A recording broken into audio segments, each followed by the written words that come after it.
Okay, so briefly, my name is Jennifer Bird. I've been teaching classes at these Wednesday night at the Commons for Trinity since 2014, actually. My background, and I did a Master of Divinity from Princeton Theological Seminary. What got me to seminary was my interest in biblical studies, my interest in biblical languages. Actually, I went to seminary to study Hebrew and Greek because I was an evangelical and I very much wanted to understand. I wanted to be able to read in the original as much as possible. We all know that's not possible, but as much as possible, right? Anyway, so that's what sent me to seminary. And so I ended up doing a PhD in New Testament and early Christianity, though I prefer to use the phrase Newer Testament these days. So I bring a feminist critical lens to everything that I do. I also ask questions about the role of politics, economics, other religious influences, that the role those elements have and bring to what we end up seeing in scriptures, how we maybe should be interpreting them perhaps a little bit more. Because I do teach at Trinity, I was asked if I would be interested in teaching this course because somebody, some of you, maybe several of you, said you were interested in hearing more about what the Jesus Seminar is up to. And I'm just going to cut to the chase on that. It isn't, since it did end.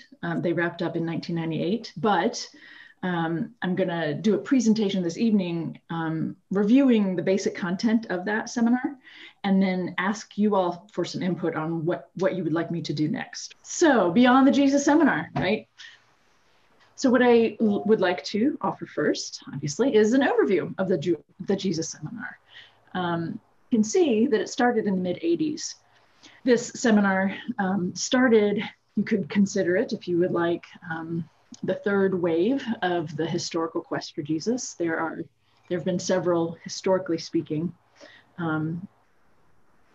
in terms of scholars who've been interested in sitting with what we see happening, which is there is a difference between the guy who's talked about pre-Easter, so up to and before the cross, before the crucifixion, and then what's done with him within the church tradition, and how certain events of his life, or alleged life events, have been interpreted and applied.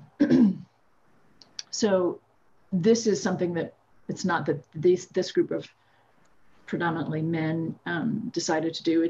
They're a part of a long line of 150 years or so, or more actually, closer to 200 at this point, 180 years of people making these observations and wanting to sit with the difference. So the Jesus Seminar, they actually originally intended to only do the sayings. They were, right, that was their focus. They thought that was all they were going to do. So they sat down.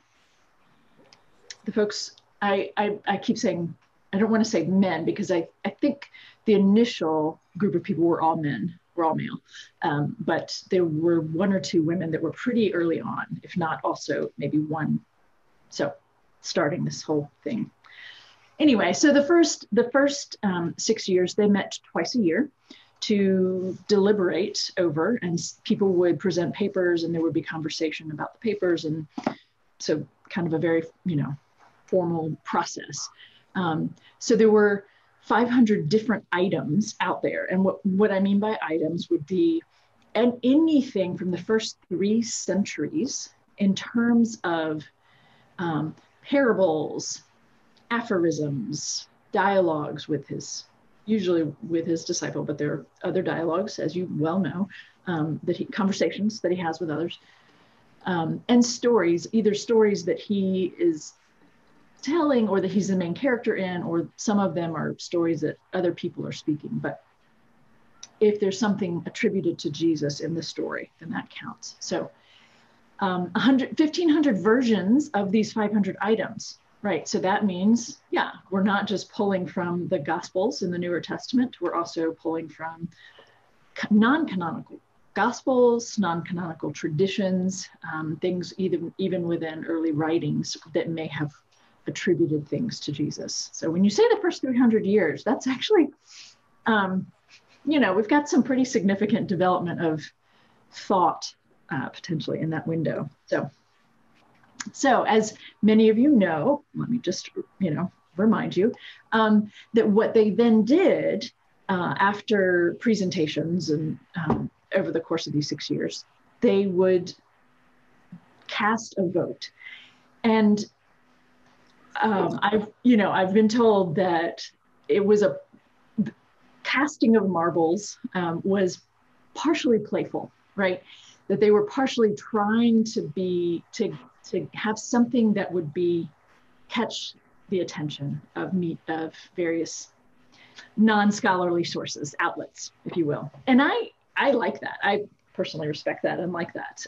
They were doing rigorous scholarship. They were abiding by all of the rules of how you do respectable scholarship. It was vetted. And then they talked about it. They talked about the sayings attributed to Jesus. Did they think it was is it likely to have been authentic to the guy who lived? Now, we could have all kinds of conversations about that process, right? What is the guy that they're assuming lived? What is their definition of it? And I am not a historical Jesus scholar. My focus was on one of the letters. So it's a really interesting kind of a cyclical thing going on here. But can I ask you a question, please? Sure, yeah, please. And you might have said this already. I'm trying to take this all in. How many people are we talking about that got together? Oh, sure. The original group was about 12, I think. Oh my, okay. 10, 12. But that number grew pretty quickly.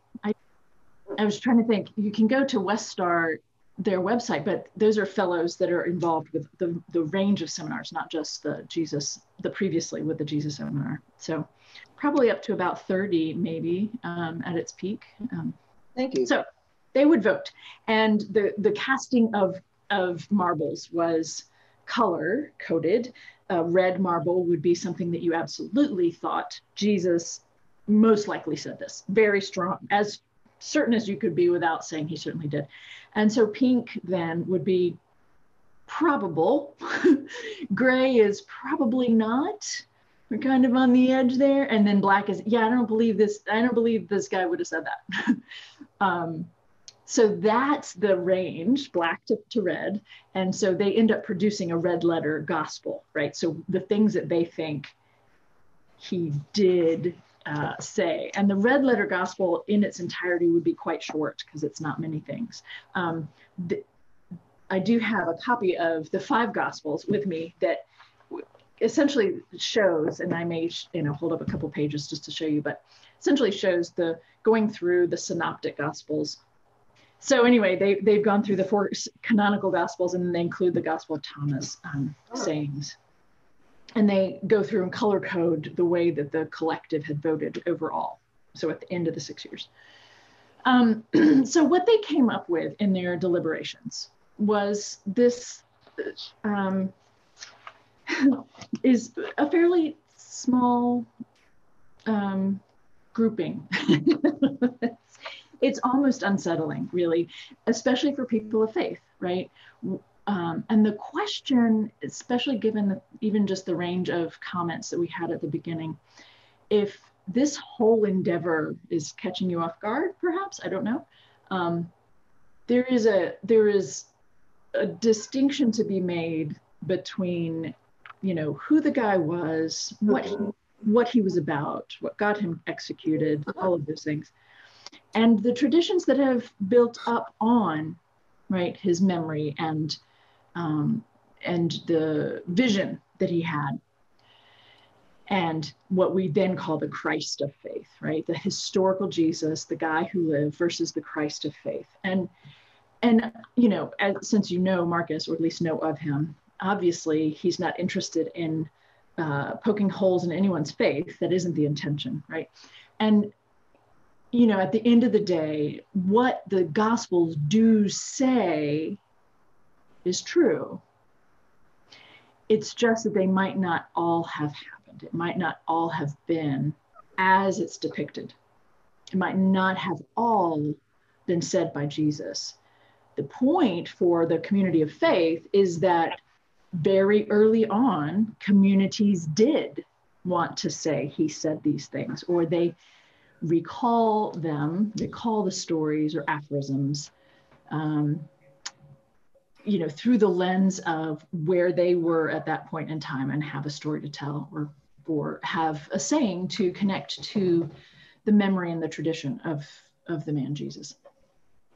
I need to interrupt myself. I have 2 cats, and it's been a very long day for me at my computer, and it unsettles my kitties sometimes. So normally we would have a little more snuggle time than we've had this evening. I'm sorry. So you might hear him crying a little bit in the background, but he's okay. I'm not mean to my cats, I promise. I hope some of you are chuckling at that. Okay. Just keeping it real. So 11 sayings and 11 parables that are most likely authentic to who Jesus was, or to authentically said by Jesus.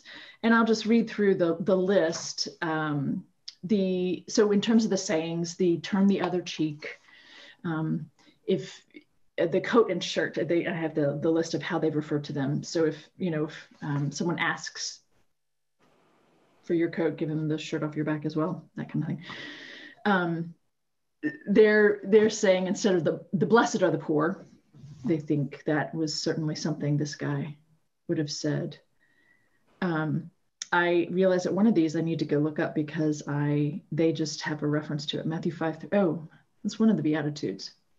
The second mile, right? If someone forces you to go a mile, walk the second with them. The love of enemies. The story about leaven in the yeast in the dough. The reference to the emperor and God, we could look. That's the one about give to the emperor what is the emperor's, and give to God what is God's. Giving to beggars, the Samaritans, the story of the Samaritan, though not necessarily the entire story, but most of it. Congratulations, hungry. So blessed are the hungry. Blessed are the poor, and blessed are the hungry. Make it. And then the parables, the vineyard laborers, the mustard seed, dishonest steward, which is actually a really interesting critique. Good Samaritan, as most likely, that's in red. Lost coin, the treasure, lost sheep, prodigal son. So a lot of those lost stories from Luke, those end up in pink. So just to give you an idea of what they decided were most likely authentic. So that's what they came down to. Out of the 500 items, that's what they came up with. So at the end of all of that, with the sayings, there was another, what, if that's all that he said, where does this leave us? That kind of a, maybe some of you are having that kind of a response. And so part of me, if this is entirely new to you and it feels a little shocking, I do want to say I'm sorry, right?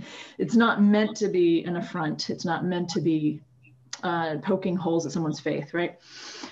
It's ultimately an academic endeavor that's meant to challenge your faith in a positive way.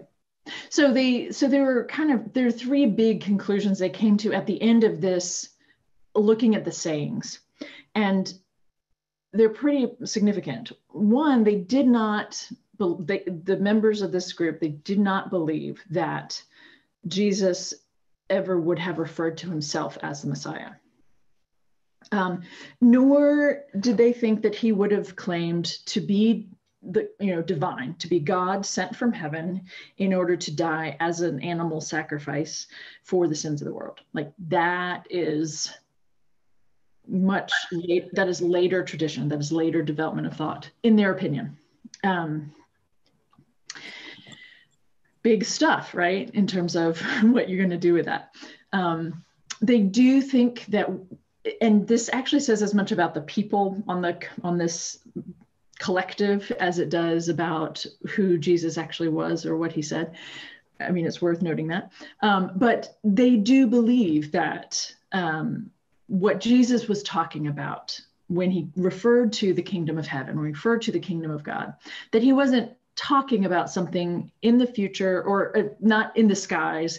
He wasn't talking about eternal life or eternity, the heavenly, in the heavenly realms, but that he was talking about God's reign or God's empire as a counter to the empire of this world, and how that would be more just.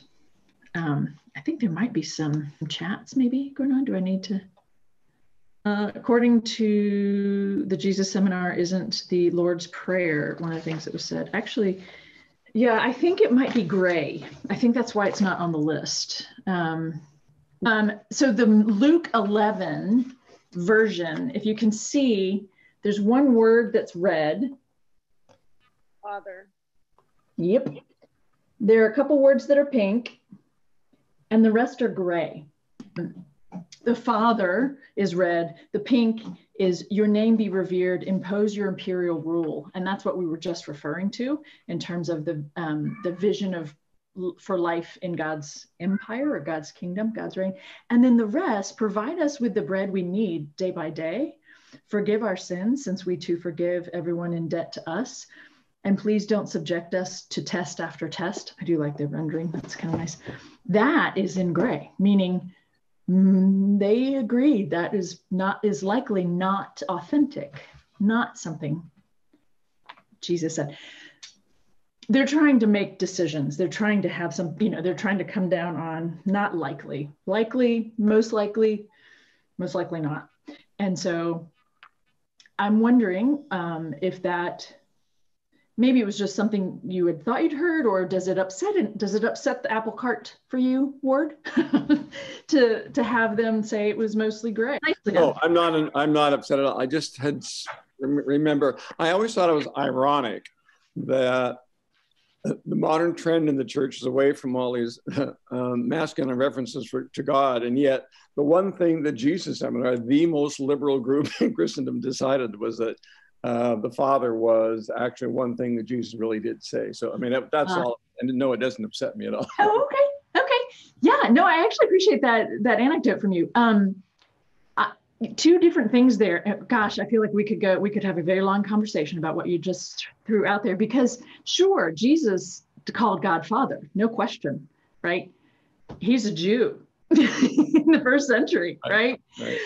That isn't going to be a lens that any liberal wants to change, right? What is represented in the story is what is represented. And as a biblical scholar, I will absolutely make sure people know that God, in 99% of the Bible, God is male. Like that's actually an issue, right? So and I want to be honest about that,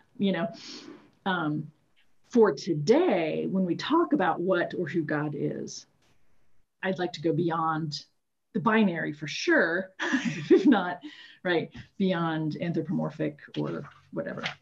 No, I understand that. And I think I just got mixed up. I thought the whole Lord's Prayer was what he actually said, but it really was just our Father. And then yeah, exactly.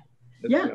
Yes, thank you. No, that's great. And again, just to clarify, here's the Matthean version, which is a little bit longer and a little bit more colorful, but you all can, just to see it. I wasn't quite sure which ones we would be looking at, so I didn't scan any into my presentation, but I'd be happy to make copies if you'd be interested. So moving along, the other thing that they did decide was that Jesus was probably not apocalyptically minded. And, I had to pause when I was reading through that, because the earliest gospel itself, Mark, is quite apocalyptic. But that is likely due to the time during which it was written, which is either immediately prior to the first Jewish war with Rome, the first, what do you call it? It's not a civil war. It's a war with your overlords, right? When your own government goes to war with you. But Mark's gospel then would have been written either immediately prior to that. So with all the impending, the tensions and the the excitement, right, attendant to that, and that within that setting, it makes a great deal of sense, I think, to talk about, to bring in this apocalyptic lens, even if it wasn't what the guy Jesus 30 years prior would have been saying. So that's, that's kind of fun to see that, right? That he was probably not, according to them, apocalyptically minded. So those are the conclusions, the primary conclusions of the sayings phase. That was 1985 to 91. Any other questions about this before we move on to the deeds section? And can you tell us anything about the criteria that they used for making these decisions? I can't tell you very much, I suppose, off right now. Let me see. Part of what I was trying to hint at a minute ago is a part of the response. So there were many elements, of course, that came into play. The consideration of language and what would have been likely in first century or early first century. So especially when you start to get to the traditions that come from the second or third century, right? So if we have ideas or things like that show a clear development, then that's going to raise a question in terms of whether or not it's legitimate. But I'm sorry, I don't have a list. That would have been an appropriate thing to have, but I don't have that. That one didn't cross my mind as I was trying to cull all the different pieces here. My apologies for that, Freddie. There were criteria for authenticity and inauthenticity. Authenticity, was it oral? And the question is it pithy and memorable? Mm-hmm. For example, turning the other cheek. Mm-hmm. Is it ironic? Did it upset the expectations of the listener? So, for example, the parable of the Good Samaritan. Mm-hmm. Does it emphasize trusting in God? Ask and it will be given you. Mm-hmm. Those things got you points as authentic. Inauthentic, if there was self-reference, the expectation was Jesus did not talk about himself as he does in John, I am the way, the truth, and the life. Sure. Mm-hmm. The way that things are framed, in other words, the saying may be authentic, but then the framing may not be. Yep. Okay. Sure. Community issues, do things refer to the early Christian community, missionaries, leadership, for example, Peter as the rock? The expectation was Jesus didn't do that. Yes, yes. And then what kind of theological agenda does there appear to be in terms of how things might have been edited or redacted? So, for example, the sheep and the goats, because the sheep and the goats fits into the way that Matthews talks about the unworthy members of the Christian community. Yeah. Does that make it more authentic or less? Does that represent development? Right. So in other words, if it's talking to missionaries, talking about leadership, then Jesus in the minds of the members of the seminar was probably not concerned with those kinds of things. What happened later. Yes, about what happened about the what happened later issues. Yeah. It's funny because the way Freddie asked the question, I was in a different framework, and I am used to teaching a very shortened version of what Keith just presented for us. So Keith's was much better than what my answer would have been. Thank you very much. Thank you. Please. Yeah, Keith, I know that there has been some study of Nazareth itself, and there was quite a bit of understanding about the fact that Jesus was a peasant and probably poorly educated. So a lot of that has to do with the fact that he may have spoken in the terms that are written, but probably not very eloquently. So that speaks to language, understanding, rhetoric. Very human. I like that. Right, Holly? Jennifer, I have a question too. Yes. It says Jesus was not apocalyptically minded, but were some of the writers in the New Testament at a different time? Were they framed in that fashion more? And is that when it came out more or something? Yes, and kind of the overarching kind of trajectory of the apocalypticness is that scholars tend to believe that Paul, who wrote prior to any of the Gospels being written down, you may know that, but it's just helpful reminder, that Paul in his genuine letters seems to think that there's going to be a return of the Son of Man, that this thing is going to get rolling really soon. And so he seems to reflect an apocalyptic mindset, that it's not going to be too much longer before this judgment day, this visitation, the parousia is going to come in. Jesus will return, all of that, or the Son of Man will come visit. So we tend to assume that Paul was, and then we get the first gospel written, which I agree with the scholars who suggest that it was Mark that was written first.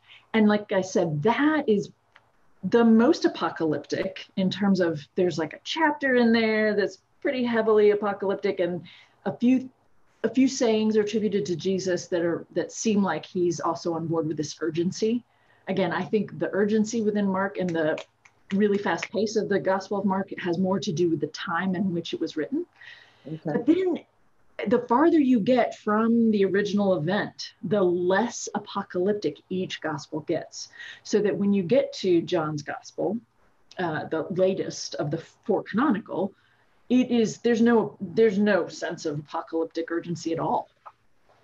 And there's all kinds of things that potentially could go along with that. But have I addressed your question? Yes. No, I did. Yes. Yeah. No, that was, okay. Thank you. Okay. No, that was helpful. Good.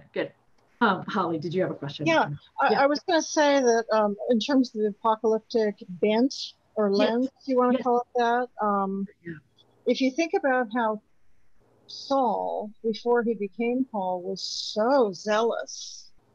Yeah. Usually, if a person, for example, in our lives, if a person volunteers, if there's something that they don't suddenly like about that particular organization, they don't stop volunteering. They just move to another organization, Mercy Corps, whatever. So it seems like he took his background and his attitude into the writings, which we now know. I do tend to interpret the data a little bit differently from that, but I was trying to listen to and take in your perspective because, I think that there's so many angles to what we see presented in the Newer Testament writings that relate to so many different experiences of ours. And so the nugget of what you've just highlighted, right? When someone's really zealous, right? They want to be on board fully with whatever they're going to be a part of. And so if this one doesn't work, I'm going to go find one that does, right? Or create my own or whatever. Is that part of what I heard you saying? Was that correct? I can't help but be biased in terms of the things I've studied and the things I've considered or that I find convincing in terms of the origins of Christianity. So I read Paul a little bit differently than that, but that's okay. We don't need to agree on how to. Someone's raised your hand. Oh, that's so fun. Who has raised your hand? I've not had that happen yet. I want to take issue with something that somebody said earlier when they talked about Jesus being this sort of simple peasant. That is one reading of Jesus. And I've been to many seminars, plus I have a degree in theology, and I've been 5 times to Bethsaida and been with a lot of biblical scholars. Nazareth is close to Sepphoris, and Sepphoris is a very sophisticated Roman city, and he may have been more of a technon than a carpenter. And I think maybe part of the mythology of Jesus is that he was this very simplistic peasant. I just don't think that's true from my conversations with scholars. Okay. Yeah. Thank you. There are scholars who have written books backing up a peasant, profile. So I think that there's an interesting possibility to consider. Not to dismiss what you've just said, Carolyn, but that. Right. I understand. Yeah. But nobody knows for sure. Exactly. I've discovered things that are pretty well thought to be true that just are not. But there are things in museums that I think are mislabeled, but they're mislabeled because of the presuppositions of the people who made those, Right. that assumption. And therefore people around the world believe what's said at that museum instead of what's actually going on behind the scenes. And so that's, you know, I think that to say he was a peasant, it may be, you know, anyway, I don't want to get off too much because I appreciate you sharing, and I should just leave it at that. Thank you. Yeah. I'm going to move on to the second phase, if you all are okay with that. The second phase being, which is a phase that they did not, as I mentioned before, they did not anticipate doing this. They, at least according to Marcus, he thought that they would do the sayings and that would be it, done and done. And that was fun, you know, as it turned out, 6 years. But they decided to move on, right, to keep going. So again, 387 reports. So that's a similar way of saying, you know, evidence in these various sources. So they're, the same event might be narrated a couple different ways, right? Which we know even within the canonical Gospels is true. So 176 events or things that apparently Jesus has been said to have done. And only 10 were deemed red, 19 voted pink. So, you know, that's, again, it's more of a, wow, this actually tells us some fairly interesting, it opens up a possibility for a significant amount of early tradition tweaking or revising or editing or importing for particular purposes and ideas. So, you know, we know that other men besides Jesus were proclaimed to have performed miracles, right? So what, instead of, in my background, I thought that Jesus was the only guy from the first, you know, that who had ever done these kinds of miracles, as compared to being aware that, you know, even in the Hebrew Bible, we have these same miracles happening. And other men at the time and prior to, immediately after, were said to have done similar miracles. So where that takes us then, perhaps, as a community of faith, is what's being said about him. Why is Jesus said to have performed these particular miracles? If you'd like to get specific, what is that also communicating to the first century people? And that, on a very basic level, is more about, you know, the affirmation of him as a messenger for God, the affirmation of him as a prophet with a message addressing people's needs, that kind of thing, as compared to something actually miraculous in our term. So I do have the red letter, the 10 that were deemed likely. So the Beelzebul controversy, the voice in the wilderness, so that shows up in 3, if not 4. John baptizes Jesus, that is referenced at least in all 4. Jesus proclaims the good news, obviously that is in all 4. Peter's mother-in-law, which for some reason just makes me stop and to think. Peter's mother-in-law is a reference to, she's sick, and so, or she has a fever, and Jesus heals her, and she immediately begins waiting on the men, which I could say with a smile or with a snarl. I'll choose a smile. The leper, so there are a couple different lepers. Yeah, there are different stories about the leper, but I think this is the one where he heals 10 and 1 returns to thank him. The paralytic, so the four friends of the paralytic who lower him through the roof. The call of Levi or Matthew. Dining with sinners.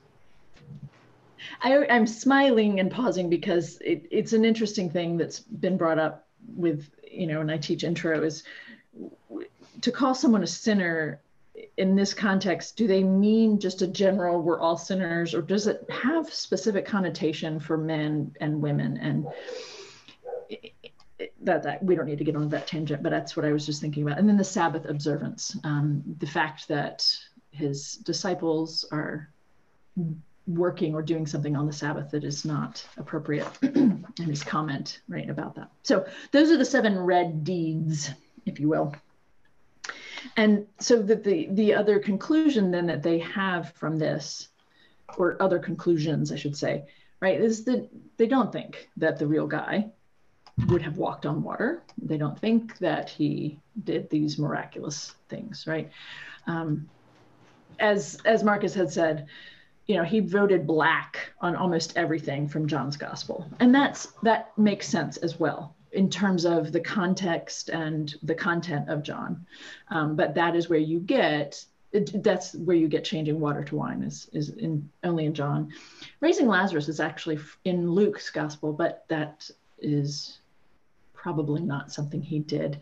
They also, the people in that seminar, in those seminars who were meeting, they all believe that there was not a bodily resurrection from the dead. And I like, and the emphasis on the bodily is really important for various reasons. And this isn't a theology seminar, but I just showed, this might seem like a random tangent, and it kind of is, but it relates. I just showed my upper level hermeneutics class the movie Romero, about Oscar Romero from El Salvador. And at the end, after he has been assassinated, the end of this movie, it's not really a documentary, but it's a film. The voiceover, they have a voiceover of Romero commenting on how he may be physically gone, but the spirit of the people that he worked with continues on, and he is with them in spirit. And it is a remarkably powerful scene. It is very short. It's about 30 seconds, but it is the most convincing, I guess is the word, the most thoughtful or profound depiction of the power of the resurrection that I've seen in film. And that's how I think of, and I apply that, I think of that as what we mean by the resurrection and the power of the resurrection. Sorry, I'm going the wrong way here. I thought I had one more listed there, but I guess I don't. So those are the deeds. And the other piece that they kind of also throw in there is that, you know, he didn't rise bodily, but the conversation or the inclusion of resurrection, of spiritual or physical resurrection, is based on visionary experiences and of Peter, Paul, and Mary. And of course, I want to break into song then, but those come from them is the suggestion here, which is really interesting, especially when you do Pauline studies and you look into what Paul actually likely said versus what he's attributed with saying. All kinds of interesting things, overlaps here. So I'm going to go into the profiles then. When I realized how many different profiles there were, even within their particular conclusion, I decided I was not going to read all of them or even try to present.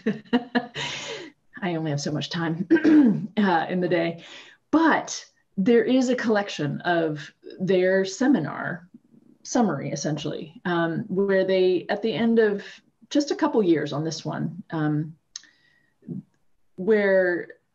and actually, let me just move forward. I'm sorry, that's really small. I thought about doing two different pictures, and I did not. So this is really small.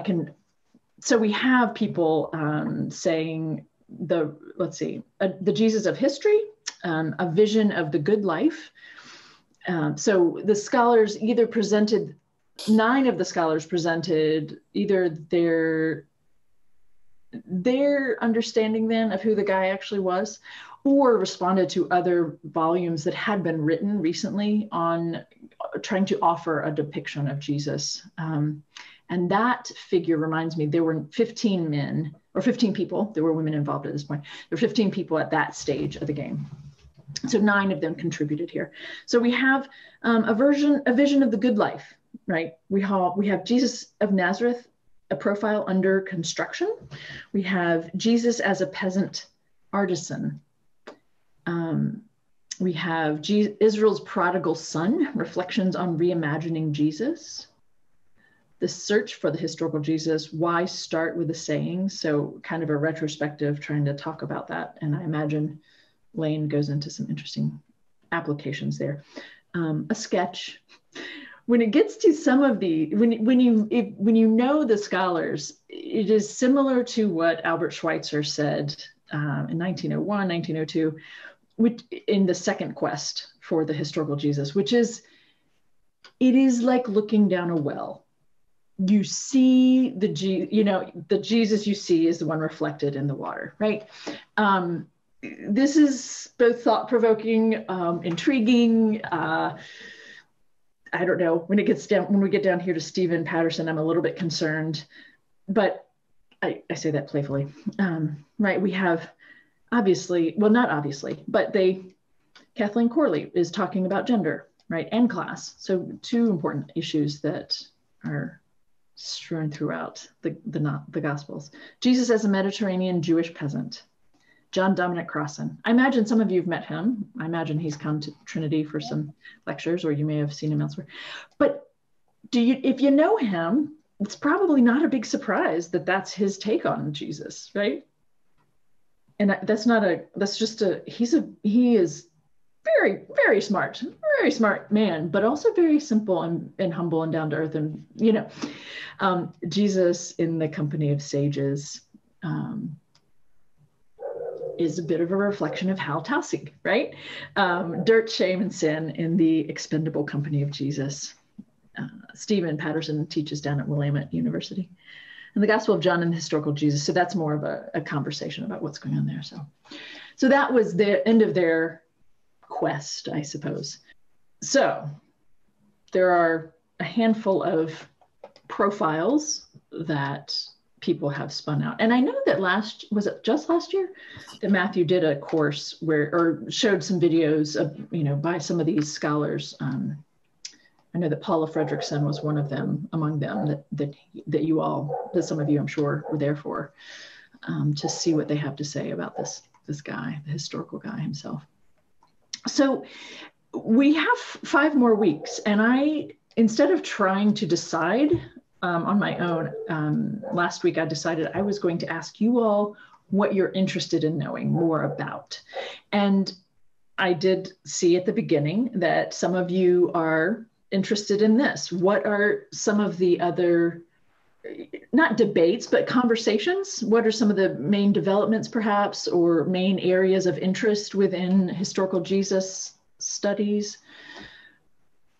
I can do that, right? I'm happy to do that. I'm happy to talk about what some of the bigger splashes in scholarship have been since the Jesus seminar, as an alternative, or perhaps a little bit of both, whatever you all would be interested in hearing from. There are other seminars that I'm sure you know that West Star was started by Robert Funk, and he was one of the people who started the Jesus Seminar. And so West Star is an attempt to have a space where academic research related to the Bible initially, and it's expanded beyond just biblical content at this point, but where there's a space where rigorous peer-reviewed scholarship is happening or is kind of being collected, but that it is also accessible to a more general audience. And the sense there, at least from my perspective, is that's lovely, right? I think that's lovely and important. And there are conversations about this venture. I'll just leave it at that. So some of the other seminars then that fall under West Star's kind of umbrella, there was a Paul seminar. The Acts of the Apostles, really important in general. And I did a course for Trinity in the spring on the anti-Jewish content rhetoric within the book of Acts. And it's an unsettling element about the Newer Testament, in my opinion. But I don't know all the different elements that they took up in this seminar. So that I don't imagine that it's just that particular issue. There's more to it than that, right? So I'd be happy to look into that. Christian Origins, which is just fun that there was a small seminar on that. and I don't know specifically their findings. There are plenty of scholars who did that work specifically, who I was thinking I would be presenting to you all. But and then there are two different phases of Christianity seminar, and I can't help but wonder if these Christianity seminars are actually piggybacking on the Christian origins. There is also currently, so the current seminars at Westar are the second phase of Christianity, and then this seminar on God and the human future. And that, I could tell you a little bit more about these others, but I think you kind of have a sense of what they would have been about. Historical questions about the Bible can be very specific. What did Jesus really say? Oh, am I? Yeah. What date should be given to the book of Acts? But when it comes to God questions, the meaning of God, the existence of God, the future of God, the ground shifts from critical history to metaphysical quandary. Where does one even begin? Yet a seminar on God cannot be dismissed lightly, for there is an important sense in which God is every bit as historical as Jesus was, perhaps in a certain sense, even more so. God is historical. Yeah, in the sense that God is rhetorical, the product of the language used to speak about an idea called God. Language contains its own history and is the witness to an era's concerns and outlooks. Absolutely. God language is embedded in history and is the archaeological evidence of theological systems. That's a really nice way of putting that.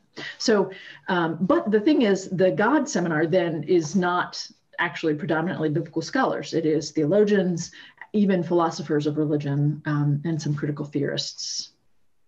So I know that one of the guys, Patterson, who was a part of the Jesus seminar, is a part of this God and ethics seminar. So, and I don't know if any of you have even attended some of the sessions of Westar. I know that they used to be held, that the Presbyterian Church, one of the Presbyterian churches in Beaverton area or Tualatin area, would have those Westar seminars. Before the minister there, John Shuck, stepped down. So I'm not sure if they're still doing that. I don't know if any of you've been to those. I'm seeing some nods. Yes. Okay. So, so this is where we are. I am happy to present what you would like to know. And I am happy to delve into historical Jesus. What are some of the developments? I'm happy to present some of the findings of these other seminars.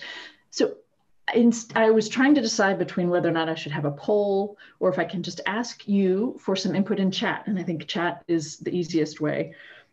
Harriet, do you feel like unmuting yourself and discussing what you were referring to there about the bodily resurrection? I have this phrase that goes through my mind: God doesn't go against God's natural laws. I mean, for instance, gravity.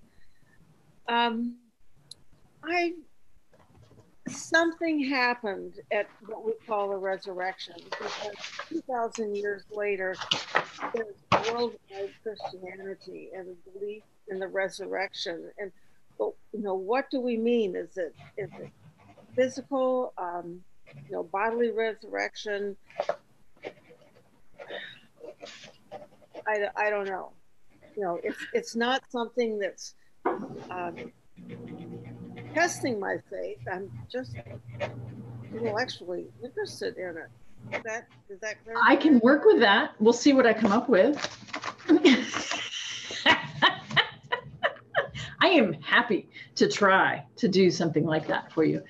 But yes, thank you, Harriet. That is actually that is helpful for you to have clarified that, offered a few more words about that, what you're mulling over about that. I see the comment. What was that? I don't know of any scripture that says, well, we took Jesus' body and we buried it someplace. So something happened. Now, Harriet, see, I can talk with Harriet about this because she and I go back a few years. But Harriet, that I'm gonna come back to that even before I've gone to look at what some of these Jesus historical Jesus scholars have said, I'm going to come back to you with, don't forget, right? Paul is the one who started this whole little interpretation of the death. Okay.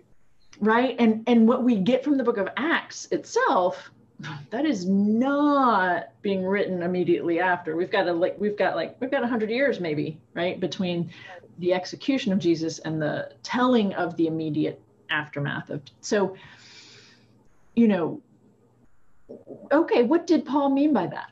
I think is what I hear you asking, right? What did Paul mean by talking about the first fruits of the resurrection? What did Paul likely mean?